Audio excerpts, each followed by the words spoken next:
Hi, I'm Tim from Northern Brewer Canada, and today I'm doing a follow-up on my non-enzymatically mashed beers. If you've been following along, this is a technique where you actually take a beer, crush the grain, soak it in room temperature or cooler water for a period of 8 to 12 hours. I usually do it overnight. Then you vorlaufed and get the liquid off. So what you've done is essentially soaked your grains, including your base malts, overnight to extract flavor, color, aroma, and a certain amount of the fermentable extract. But it hasn't been done enzymatically because you haven't hit the temperatures that would activate those enzymes. So what you wind up with is a very low gravity, very clear wort that you then have to put through a mashing process, then boil, and finish with hops, etc., and yeast. So I've done that. My initial brew turned out just great. I'm fiddling with the process. So where I'm at right now is I have these two beers, and this one here was non-enzymatically mashed, 10 pounds of floor-malted crisp. I wound up with a starting gravity of the wort of 1.020, and I hop bursted the whole thing. There are no bittering hops in that beer. Everything went in post flame out. I dosed it with a lot of Medusa hops. So I cooled it about 30 degrees and then hit it with another dose of hops, whirlpooled that for 10 minutes. Then I chilled it down and put another dose of hops into the primary fermenter for biotransformation, and then I racked it to this secondary, and I hit it with another dose of hops for dry hopping. And now today I'm going to hit it with some gelatin, actually agar, which is what I tend to use for refining my beer. So I'm going to hit it with some agar and allow it to clear up. Now the companion beer right here is one that I did exactly the same way. 10 pounds of 10 pounds of Crisp Floor-malted. Very good stuff, really nice flavor, highly recommended. Took that, mashed it the standard way.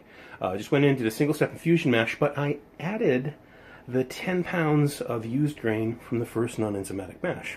Now it didn't have any color, flavor, aroma, but on the other hand, what it did have was 10 pounds worth of fermentable extract. So I put it in. So this beer wound up having an original starting gravity of 1.080. Same schedule, everything like that, same hopping. And this one looks substantially darker. That's simply because there's less suspended material. It's starting to clear up. They both looked exactly the same at pitching. And today I'm going to rack this one and add the last dose of dry hop into it. And I should be able to I should be able to keg the non-enzymatically mashed beer by the end of the week, and we'll see what the results of that are. And I'll just update you with a tasting of my first beer in a few minutes. Okay, here we are outside in my yard because it's a beautiful day, and I like to listen to the seagulls as I taste beer. And that's also where my keezer is, on the patio. So, this is it. This is the first non-enzymatically beer that I made, and it's a Beery Smalls brew. It's supposed to be a Northeast IPA. I made it before. It's really a very good, juicy Northeast IPA. Now, the modification I did in order to accommodate the non-enzymatic mash was I lowered the bittering hops significantly. I put a half an ounce in for a 60-minute boil. And given the low alcohol content and relatively lower body of a non-enzymatically mashed beer, I think that a bittering hop of that character is too much. I think this needs all late hopping. It's a little tiny bit unbalanced. I have high hopes that the hop bitterness will integrate better and smooth out. It's not significantly terrible. In fact, it's not as bitter as some of the bigger IPAs that I like and enjoy available at my local breweries. But it is just a little tiny bit unbalanced. Let's call it that. If you were a hophead, you might think it was the best beer you've ever had, because it is a juicy, fruity, bursting Northeast IPA. But for me, I'm looking for a little bit more balance in this particular beer. But here, let's turn it to the sun so you can see the lovely color. And it's a classic, cloudy looking Northeast IPA.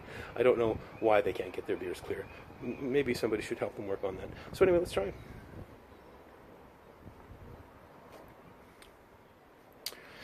See, the grain is so good. There is so much grain character.